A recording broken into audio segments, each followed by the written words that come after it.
Aí, Tá doutor ótimo. Giovanni, já pode começar a gravar. Então, vamos lá. Certinho. Boa noite, gente. Hoje o tema que eu vou... Deixa eu só tirar aqui.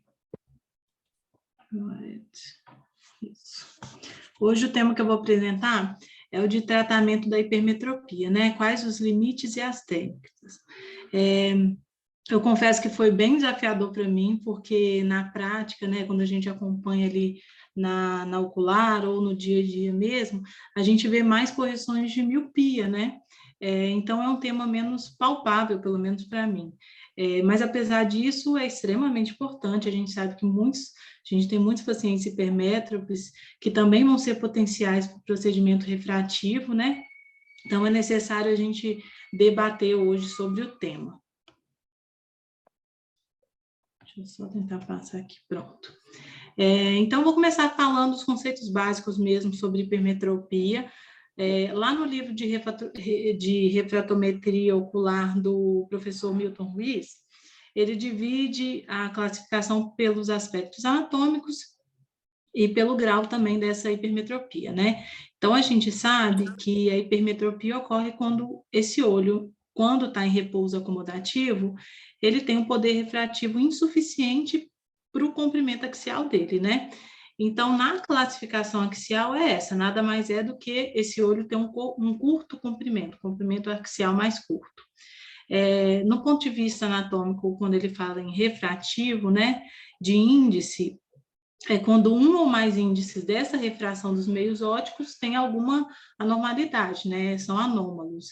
E de curvatura é quando o aumento tem um aumento do raio de curvatura, o que produz uma diminuição desse poder refrativo total do olho, né? E de câmara anterior é justamente quando tem uma diminuição da profundidade, o que gera também uma diminuição do poder refrativo desse olho também. Além disso, a gente também pode classificar essa hipermetropia pelo seu valor. Então, lá no livro diz, né, que uma baixa hipermetropia é aquela de até mais 3 dioptrias, alta hipermetropia acima de 5 dioptrias, e a hipermetropia moderada está entre esses valores aí. Então, tentando entender um pouco mais sobre a prevalência, né, da hipermetropia no âmbito mundial, tem alguns estudos aí que eu coloquei. Esse mostrado abaixo, ele mostra a prevalência de erro refrativo tanto nos Estados Unidos, na Europa Ocidental e na Austrália, né? Em resumo, bem breve, para eu não ficar me estendendo nesse assunto, né? A hipermetropia ela tem alta prevalência na população, né? Sendo que 10% da população adulta são hipermétropes, segundo o estudo. Outro dado interessante do estudo é que a hipermetropia é mais prevalente que a própria miopia entre os 45 e 65 anos, né? Na tabela ao lado, essa tabela azul, quando eles estimaram aí a prevalência de hipermetropia em dioptrias acima de 3 dioptrias, né? Analisaram também em brancos, negros e hispânicos e dividiram entre sexo masculino e feminino. É interessante ver depois com calma, né, a prevalência, e acima de 3 dioptrias a gente pode ver que nas mulheres a prevalência após 60 anos é ligeiramente maior do que nos homens.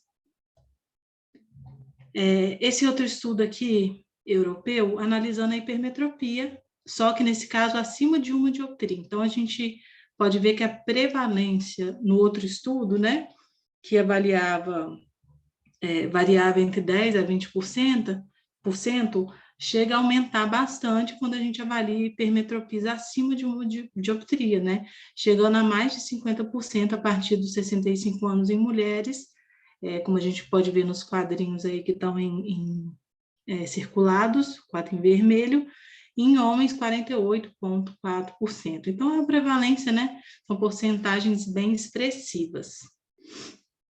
Esse outro, agora procurei analisar também, né? Colocar alguns dados de prevalência de erro refrativo no Brasil. Aí eu trouxe essa cartilha do CBO de 2019 sobre as condições de saúde ocular no país. Aí ele mostra que a prevalência de hipermetropia no país é de 34% da população, que equivale a 71 milhões de pessoas, né? E tem uma alta prevalência na população. A gente vê com isso, né? No livro de cirurgia refrativa do Marconi Santiago, do Nozé, né? Eles colocam um estudo que teve em Botucatu, que também demonstrou que a hipermetropia ocorre em quase 87% da população na primeira década de vida, mas é uma hipermetropia que ela vai regredir, né, ao longo do tempo, acumulativa mesmo, e todos esses, aí entre a população de 60 a 69 anos, eles têm uma prevalência de 65,9% da população, né? Então, todos esses estudos que eu coloquei aqui só corroboram ainda mais como é importante a gente saber manejar essa condição, né, no âmbito de cirurgia refrativa também. E quais as indicações, né? Eu vi alguns livros que colocam que já pode ser abordado em pacientes acima dos 18 anos, mas nas conversas que a gente tem aqui, eu tenho percebido, né, que os professores já disseram que acima dos 35 anos que tem mais indicação, já que abaixo dessa idade a chance de regressão do efeito da cirurgia é muito maior, né? A gente sabe que esse grau deve estar estável e deve ser feita a aferição do grau corrigido do paciente em cicloplegia. Então, na hipermetropia, é muito importante saber a ceratometria pré-operatória desse paciente, sendo que para cada dioptria corrigida, a curvatura aumenta uma dioptria. A gente encurva essa córnea em uma dioptria, né? E o que a gente sempre aborda aqui, uma boa consulta, avaliar sempre qual o desejo do paciente naquele momento, de que forma os óculos interferem, né, nas atividades cotidianas dele, seja atividade laboral, social ou esportiva, é importante sempre abordar com o paciente. Alguns cuidados que a gente deve tomar acerca de pacientes hipermétropes, né, estar atento às altas ametropias sempre. Outra coisa são os pacientes que podem ser amblíopes, e no caso da hipermetropia isso pode acontecer com mais frequência, né? Atenção, então, à acuidade visual na pré-cirurgia. Se com óculos, se com correção, com lente, essa visão não melhora, então a gente deve considerar não fazer cirurgia nesses casos, né? Explicar para o paciente. Lembrar que, no geral, esses pacientes que vão ser submetidos à refrativa são presbitas e pré-presbitas, né? E a gente pode optar pela monovisão também. Outra questão que deve ser muito bem conversado e orientado com o paciente na consulta é de que ele pode ter um desvio hipermetrópico, que é normal ao longo da vida dele, né? Mesmo que a gente corrija esse paciente hoje e deixe ele métrope, após a cirurgia ele vai apresentar ao longo dos anos hipermetropia. E isso deve ser reabordado, né? Reabordar essa cirurgia, o paciente deve estar ciente para também, se quiser fazer uma correção posterior, né? Daí a 10 anos, 5, 10 anos, com óculos ou com uma lente, isso também é possível. E quais as técnicas, né, que a gente tem à disposição para corrigir esse erro de refração? São aquelas que a gente já conhece. Então, a gente tem o LASIK, o PRK, as lentes fásicas são uma opção também, a facorrefrativa, que foi liberada no início desse ano, paciente acima de 55 anos, e outras técnicas que já foram utilizadas, como a cerototomia hexagonal, que não é mais utilizado, né, a cerotoplastia condutiva, e algumas mais recentes, como a Smile e a Like. Vou abordar mais adiante todas. Abordando agora alguns limites da cirurgia para correção da hipermetropia, teoricamente, a gente pode corrigir até mais 6 dioptrias de hipermetropia no LASIK e no PRK, né? Mas, na prática, eu acho que o doutor Arnaldo falou outro dia, né, já comentou nas discussões, que, por exemplo, o trans-PRK a gente usa para baixas ametropias, de 2 a 2,5 dioptria. O PRK pode ser até 4 dioptrias, se não me engano, né? E o LASIK, 4 a 5 dioptrias. Então, lembrar que há um limite também para o encurvamento dessa córnea. Nós não devemos passar 47 dioptrias, no máximo 48, 49, né? E a gente sabe que a gente vai encurvando a córnea, né? Ao se encurvar essa córnea, na correção da hipermetropia. O PTA deve ser menor que 35%, o leito estromal residual tem que ser acima de 300 micra também. Então, o LASIK é uma técnica que a gente já conhece, né? Que envolve a confecção desse flap articulado da córnea, e ele é criado pode ser criado tanto de maneira manual ou com microcerátomo, com laser de femtosegundo, né? Ou com laser de manual com microcerátomo, claro, e o laser de femtosegundo. Logo depois, é realizada a ablação no estroma corneano com excimer laser, e no caso da hipermetropia, são aplicados esse excimer laser na média periferia, o que resulta na elevação da córnea central e no aplanamento periférico, né? Com uma ablação mínima no centro da córnea. Esse tipo de cirurgia ele vai conferir um maior conforto ao paciente, uma melhor e mais rápida recuperação visual, ele induz uma menor miopização inicial e esse paciente tem menor chance de haze. Lembrando que, em geral, é interessante a confecção do flap, de flaps maiores, né? Já que vai ser ablado, né? Região mais periférica, esses flaps têm que ser maiores, com maior zona óptica, uma vez que isso vai induzir uma melhor qualidade visual e uma menor chance de regressão. O que nem sempre é possível, né? Então, um limite aí é que o paciente hipermétrope, às vezes, tem olhos pequenos, córneas pequenas e mais planas, então, limite aí com relação à técnica LASIK. Aqui os desenhos que eu coloquei esquemáticos para mostrar qual que é o perfil de ablação da hipermetropia, sendo que tem a zona óptica e uma zona de transição, né? Então, esse estudo que é citado no livro de cirurgia refrativa, que eu já citei do livro anteriormente, ele avaliou 192 olhos de hipermétropes com astigmatismos abaixo de uma dioptria e 164 olhos com hipermetropia e astigmatismo um pouco maior, variando entre 1 a 7,5 dioptrias. Então, o que ele demonstrou? Demonstrou que em pacientes com baixa e moderada hipermetropia, eles apresentavam resultados satisfatórios com o LASIK. E 85% desses apresentava acuidade visual sem correção melhor do que 20/40 no primeiro ano de pós-operatório. Já nos casos de hipermetropia acima de 5 dioptrias, o LASIK já não é recomendado, né? Uma vez que apenas 38% dos olhos tiveram uma metropia final abaixo de meia dioptria, né? E uma porcentagem significativa, né? 13% apresentou uma perda de linha de visão na melhor acuidade visual corrigida. Então, agora falando do PRK, né? Enquanto na ablação miópica, a córnea central, que ela é aplanada, né?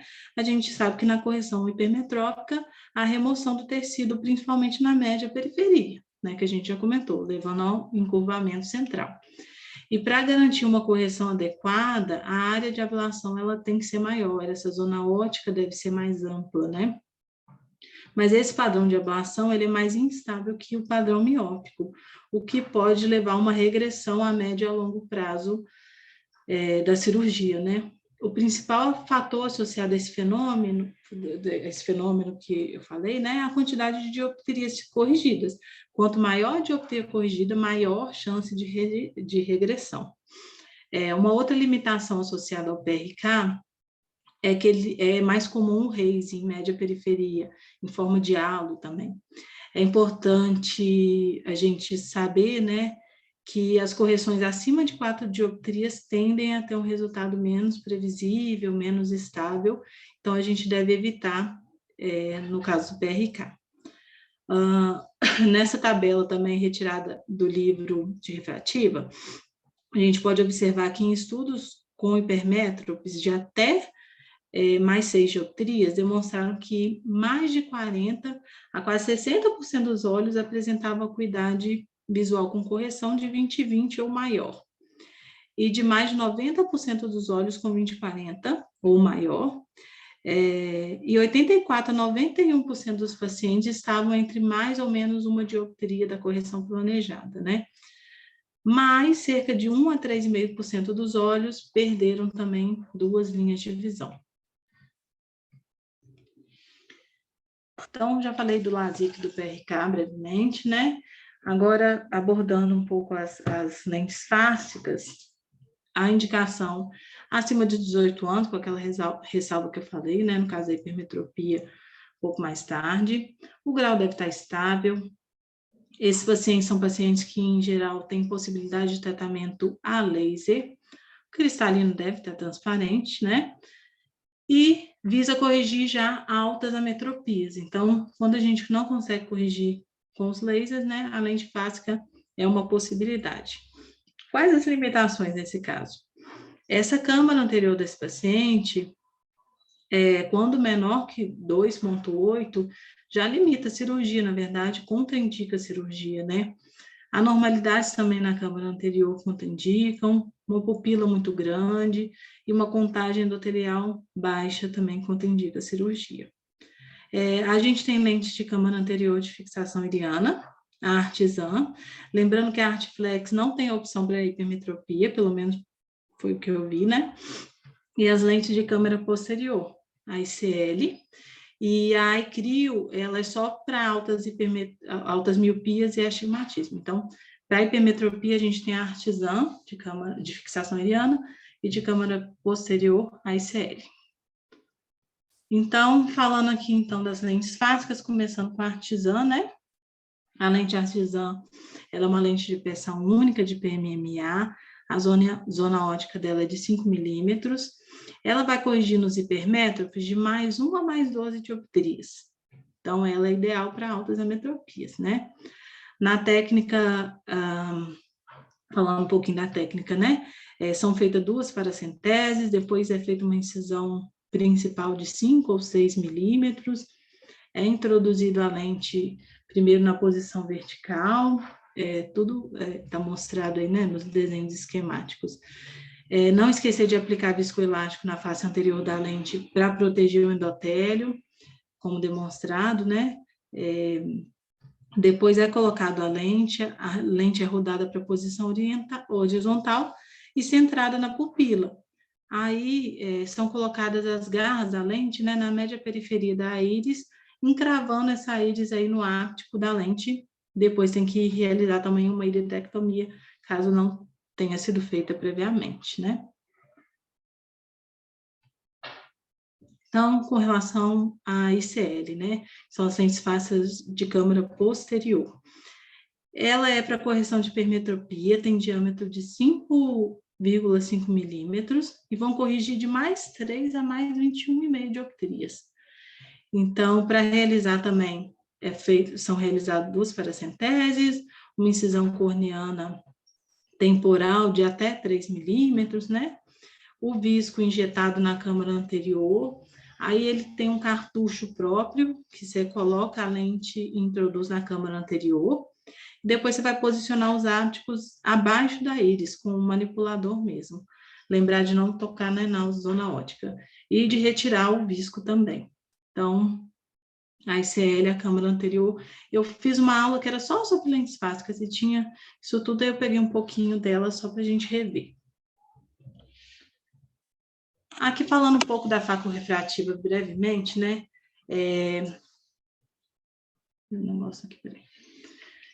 Nos pacientes acima de 55 anos, aqui no Brasil foi permitida a facorrefrativa. A hipermetropia, ele vai corrigir hipermetropias moderadas a altas, né? Uma correção também definitiva do erro refrativo nesses casos. E lembrar das lio multifocal, né? De 45 a 50 anos, acima de 3 a 4 dioptrias, de 50 a 60 anos, acima de 2 a 3 dioptrias, e acima de 60 anos, acima de 1 dioptria.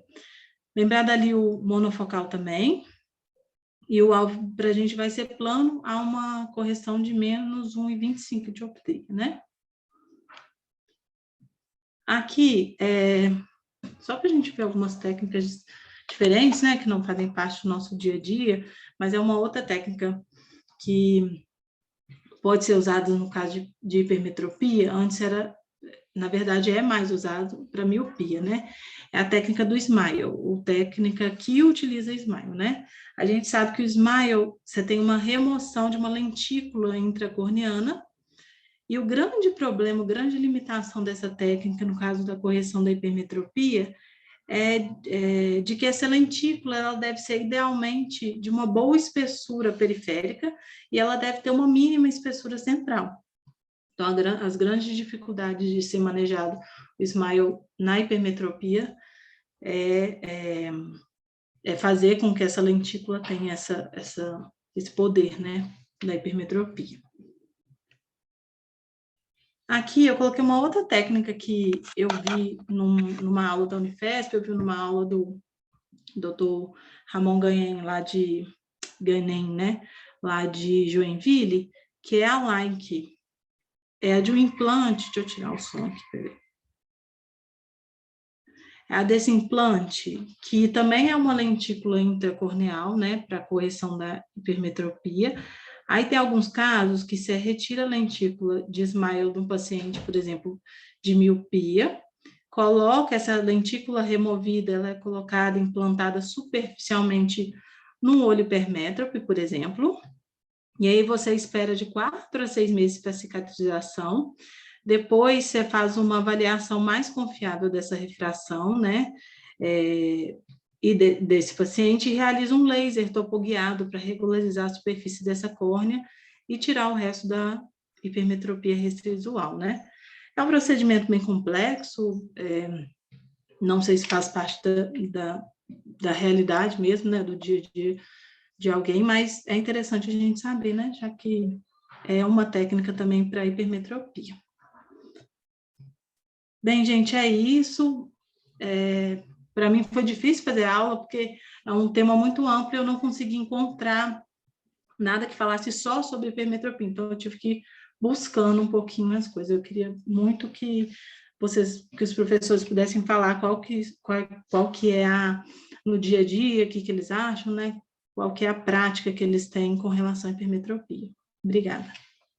Perfeito, Débora. Excelente a sua apresentação. E realmente você tem razão. A hipermetropia é um procedimento refrativo no plano corneano que pegou carona na ablação para correção de miopia. Então, realmente, a correção da hipermetropia na córnea é a exceção, não é a regra.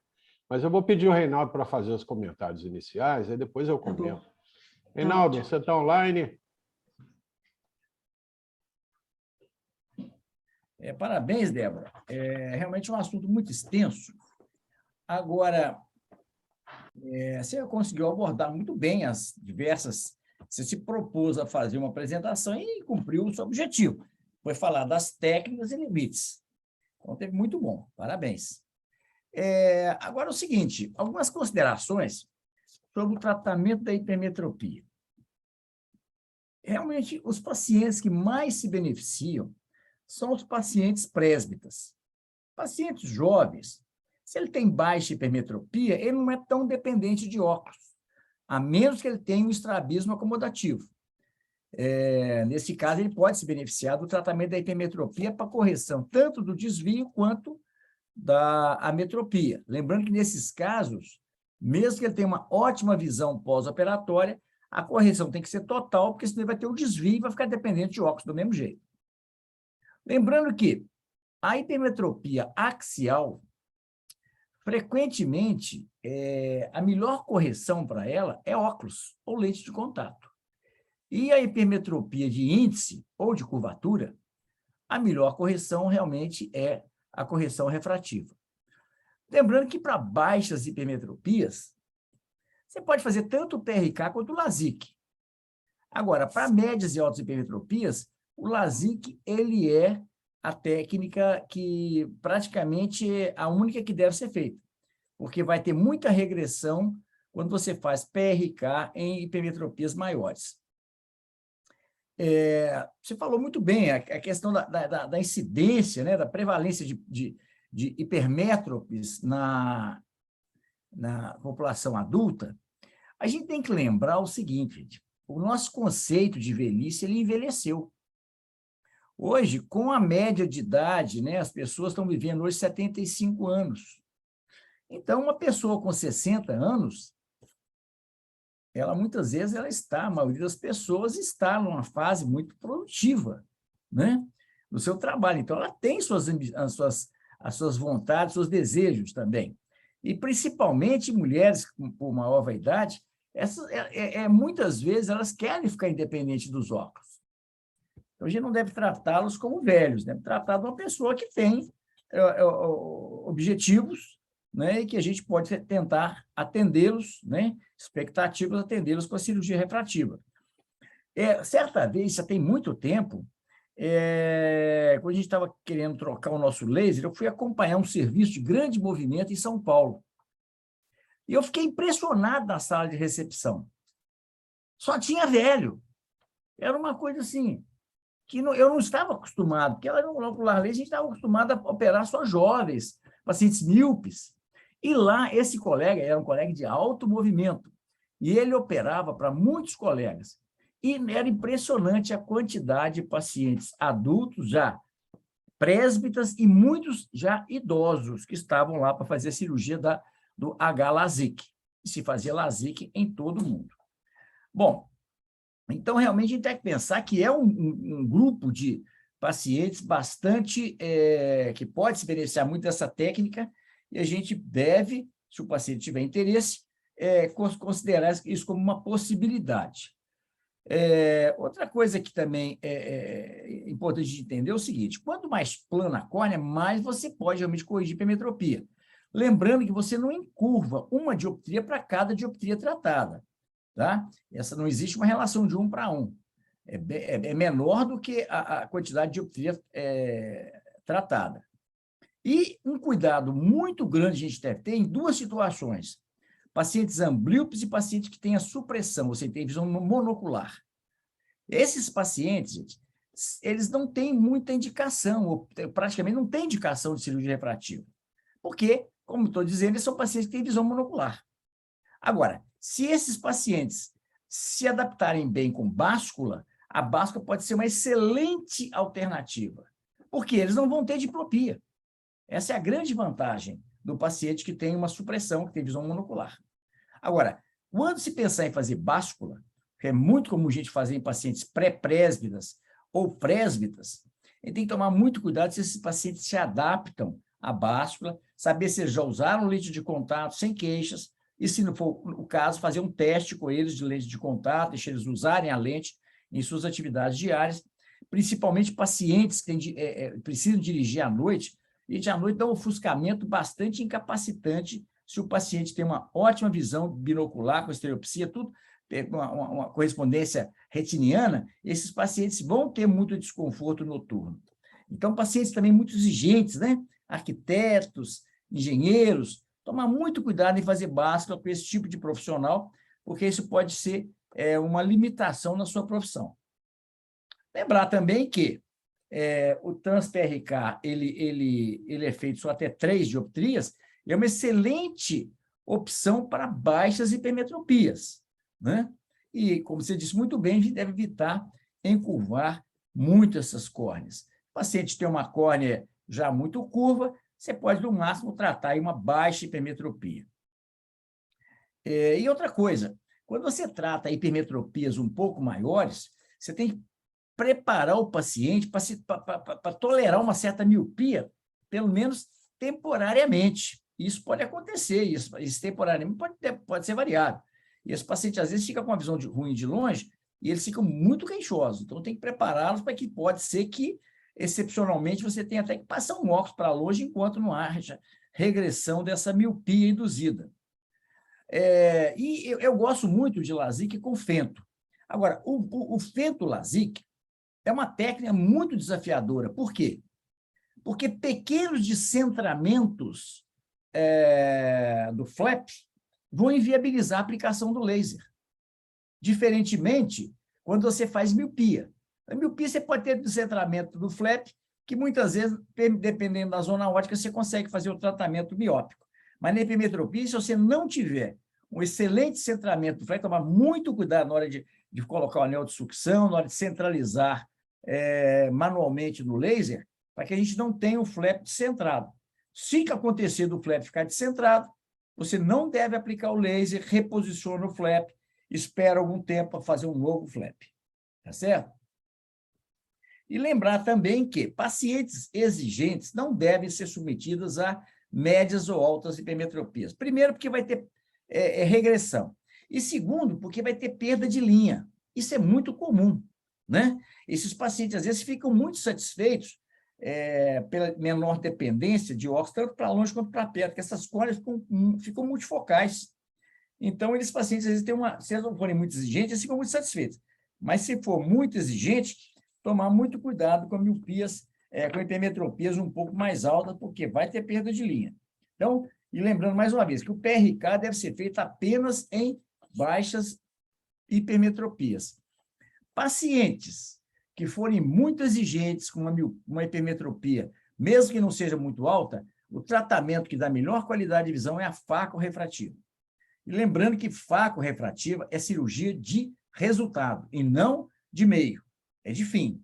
Então, somente se o cirurgião tiver muita segurança, um índice de complicação muito baixo, tiver uma técnica primorosa, não induzir astigmatismo na sua incisão, é que deve propor esse tipo de tratamento.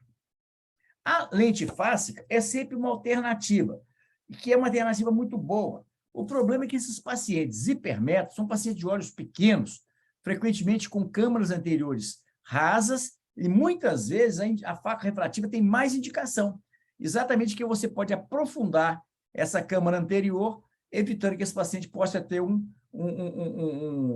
glaucoma de ângulo estreito, à medida que esse cristalino vai se tornando mais intumescente com a idade. E esse vídeo que você mostrou é uma técnica muito engenhosa, isso não é novo, colocar uma lentícula retirada de um paciente míope num paciente hipermétrope, isso era feito já na década de 80, né? Barraquer já fazia isso, congelando o flap. Então, essas técnicas, periodicamente, elas aparecem de novo, porque a tecnologia permite melhores resultados, mas é uma cirurgia realmente de exceção, porque o grande problema dessas técnicas de você colocar lentícula são, geralmente, a transparência não é excelente. Então, frequentemente, você tem perdas de linha de visão, frequentemente gera astigmatismo à medida que vai cicatrizando. Então, são técnicas que vem e volta, vai e volta, aparecem novas assim, novas tecnologias que permitem um melhor resultado, mas realmente não é uma cirurgia feita de rotina, né? Bom, é isso aí que eu queria fazer essas observações. Parabéns mais uma vez aí pela sua apresentação. Eu tenho... Conseguindo ver? Tá conseguindo já ver meu slide? Ok. Passou? Passou. Jóia. Então, é um paciente que chegou para mim, masculino, 42 anos, educador físico, e relata que a dificuldade dele com óculos hoje em dia, fazer atividades sem óculos, principalmente à noite, como jogar futebol. Ele até parou de jogar o futebol porque ele não joga com óculos. Então, ele relata também uma dependência muito grande do óculos ao acordar, ao fazer as atividades, ele falou que não fica sem. Ele usa um óculos de monovisão e não queixa de visão de perto. Com o óculos dele de monovisão, ele tem uma visão J3. Ele nunca usou lente de contato e ele falou para mim que tinha uma visão no olho esquerdo que sempre foi ruim e foi indicado tampão na infância, mas não usou. Então, a acuidade dele sem correção é 20/200 e 20/400, e a visão dele de perto, então, é pior do que J3. A correção do óculos do paciente é mais 4,5 com menos meio, 20/20, e mais 6 menos 1,25, 20/80. Com esse óculos, ele é J3.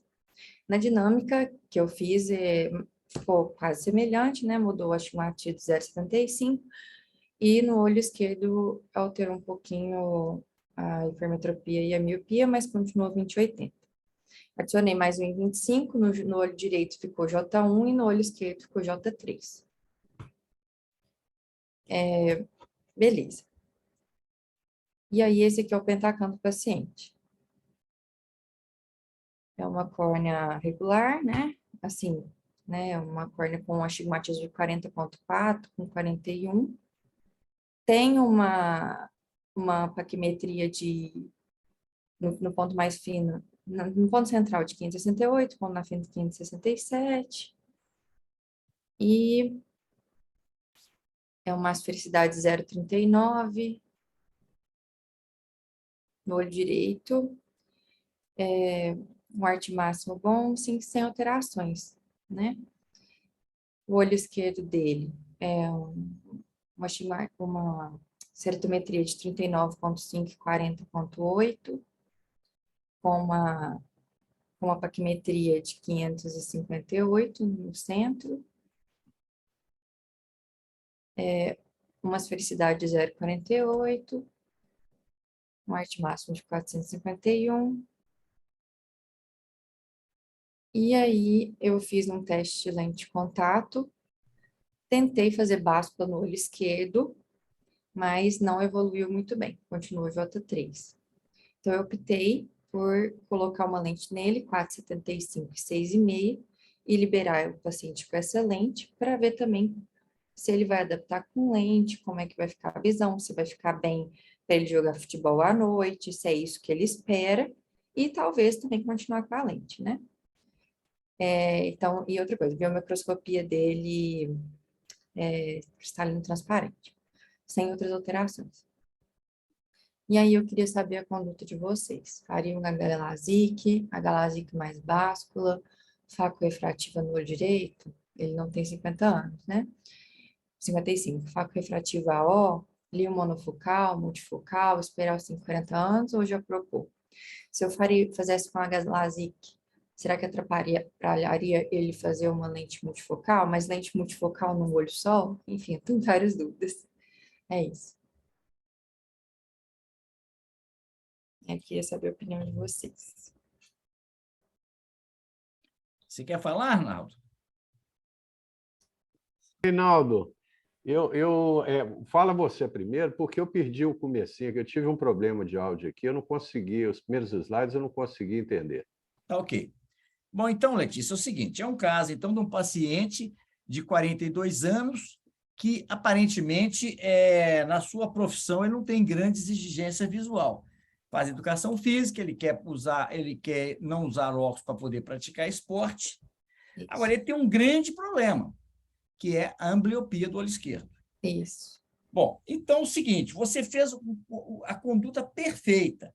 Você deu para ele a alternativa dele usar uma lente de contato, para ele ver como é que vai ficar, para ele perceber que a cirurgia também não vai melhorar a visão do olho esquerdo, que é a visão que ele pode ter com a cirurgia, a mesma que ele vai ter com a lente de contato. Se esse paciente tivesse mais 4,5 nos dois olhos e tivesse ganho de linha de visão para perto com uma báscula, seria um caso excepcional para fazer um LASIK com báscula no olho esquerdo. Seria excelente, mas não é o caso. Então, é o seguinte, observe qual que vai ser a satisfação dele, a expectativa dele com lente de contato. Se ele falar assim, não, a visão ficou muito boa, estou muito satisfeito, mas eu não consigo usar lente de contato, ele seja muito resistente aos lentes de contato. Então, possibilidade A. Se ele falar que a lente de contato atende a expectativa dele, seria a minha primeira indicação. Se ele falar que lente de contato, ele não tem interesse em usar lente de contato, então eu faria o LASIK no olho direito, faria nos dois olhos, né? E observaria se tem... na verdade, se ele já estiver satisfeito com a lente de contato, ele vai ficar muito satisfeito também com a cirurgia. Agora, a hora que eu coloquei, ele já ficou muito feliz. Eu falei assim, olha, eu poderia deixar com a refrativa seu olho assim. Ele falou assim, para mim está perfeito. Pois é. Então, você fala com ele que com a cirurgia, num caso, tem uma boa córnea, tem uma córnea plana, é um paciente que já está começando com presbiopia, né? Então, agora, lembrá-lo que essa cirurgia vai deixar ele com uma visão muito boa para longe, mas não vai impedir de ter necessidade de visão de usar óculos para perto. Porque ele vai ficar, durante algum tempo, sem óculos para perto. Ele ainda tem alguma acomodação e ele está acostumado a enxergar muito mal. Então, a partir do momento que você fizer a cirurgia, durante algum tempo ele vai ficar sem óculos para perto, mas você já deixa ele preparado que, na verdade, a cirurgia não vai perder o efeito ao longo dos anos. A piora da visão dele é que vai se manifestar. Que já ia, né? Vai ser definitiva. Porém, a Uhum. visão dele vai piorar nos próximos anos, tendo necessidade, então, de usar um óculos para perto. Eu faria um Fento LASIK, que é a minha predominância para hipermetropia. Agora, lembrando que centralizar um flap com microcerato, às vezes é mais fácil do que no Fento.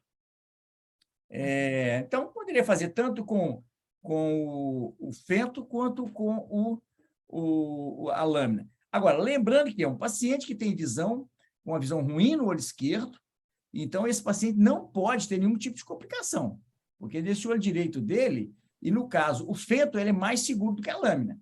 Se você tiver aí um buttonhole, que é pouco provável numa córnea plana assim, mas se tiver alguma complicação com flap, com travar, qualquer coisa, que é muito raro, mas eu faria tanto com Fento quanto o LASIK, de preferência com Fento no olho direito, e não faria báscula, porque você, no seu exame lá, ele não evolui. E até porque também já tem uma hipermetropia muito alta no olho esquerdo. Mais do que 6 dioptrias, realmente não é aconselhável, não. Então, Tá. faria O senhor a tiraria refração 6 que no ele está usando. esquerdo. Faria um Fento LASIK dele. E tiraria 6 no esquerdo. Tiraria 6, porque é o que ele tem, né? Se ele tivesse astigmatismo na córnea, você pode até fazer esse astigmatismo também, como o Arnaldo falou, com signo positivo, né? Que também é uma indicação, até eu prefiro a hipermetropia associada ao astigmatismo do que a hipermetropia pura. É muito comum, parece que é mais estável o tratamento quando ele vem associado a astigmatismo do que quando só a hipermetropia pura.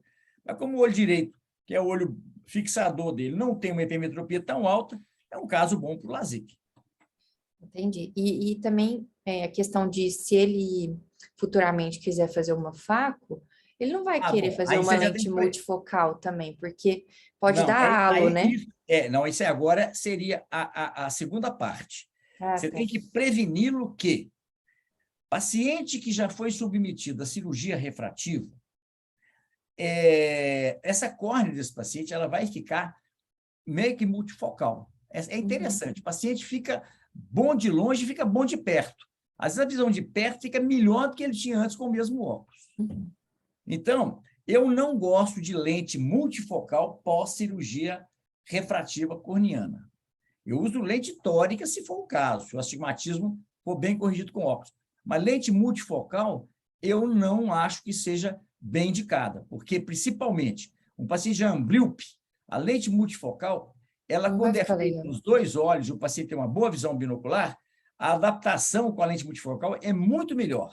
Tanto que o paciente, às vezes, queixa no primeiro olho, de ofuscamento, de halos, etc. Quando você faz o segundo olho, ele para de queixar. Então, como esse é um paciente de amblyopia, então já não é uma boa indicação de multifocal. E pós-refrativa, fora de questão lente multifocal. Colocaria uma lente monofocal futuramente e ele usaria óculos para perto. Ainda mais que a queixa dele é à noite, né? Os halos iam atrapalhar até ele jogar futebol se ele fizesse um multifocal, né? Não justificaria, não Perfeito. para ele multifocal posteriormente. Tá bom, perfeito. Então, eu vou conversar com ele. Se ele quiser continuar também com a lente, beleza. Agora, se ele não quiser... Aí sabe por que eu gosto muito dessa conduta que você teve? Porque você está sinalizando para ele o seguinte: ô fulano, de 42 anos, eu estou querendo atender a sua necessidade de não usar óculos. Eu não estou querendo te operar.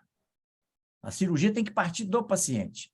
Quando o paciente coloca isso como uma possibilidade, você então vai tentar atender a expectativa dele. Não é que você está indicando cirurgia. É ele que não quis usar lente de contato. É diferente. Tá certo? Perfeito. Obrigada. Foi, não? Reinaldo, eu concordo 100% com você. Realmente, lente multifocal é para córneas virgens. Pacientes que já foram submetidos, seja RK, PRK ou LASIK, não são bons candidatos para a lente multifocal. A melhor opção para eles, sem dúvida, que é a monovisão com báscula. E concordo com você também que o LASIK está bem indicado. A única coisa que eu faria diferente de você é que eu faria o LASIK com lâmina e não com o Fento segundo. Ok.